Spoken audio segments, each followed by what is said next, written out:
Nandito tayo ngayon sa University of the Philippines, Los Baños, kung saan ang isang kakaibang portal ang bigla na nang lumitaw kaninang umaga.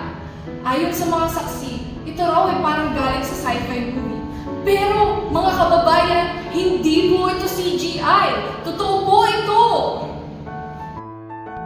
Ano nga ba ang ibig sabihin nito? Kasama po natin ngayon si Ibarra, isang estudyante dito sa UPLB para magbahagi ng kanyang karanasan. Anong una mong naisip? Actually, akala ko nga event lang ni Hoyoverse eh. Kaso, nung nakita ko, Uya? Uya? uy! Ate! Si Hol Hutang oh!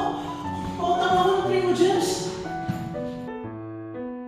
Professor, ano po ang teorya niyo tungkol sa portal? Teorya ko? Wala akong teorya. Kanina umaga lang nagkakapil pa ako, tapos ngayon wormhole na. Kung dati nagpapaliwanag lang ako ng basic physics sa mga estudyante, ngayon parang ako na yung nasa episode ng Black Mirror. Si Optimum Pride, oh. Parang gandang na yan ah. Mga kababayan, tapos na tayo dito.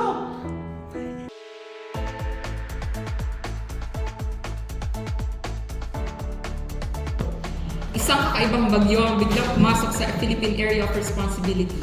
May dala itong meatballs at spaghetti. Sa kasalukuyan, bumabagsak na ang meatballs sa ilang bahagi ng Visayas, habang nagiging sanhi ang spaghetti ng mabagal na daloy ng trapiko. Pinapayuhan ang lahat na maghanda ng tinidor sakaling bumigat pa ang serving na dala ng bagyong ito. Dahil dito, inaasahan kong masususpende muli ang klase sa mga susunod na araw, lalo na sa mga lugar na lubos na maapektuhan ng masarap na panahon.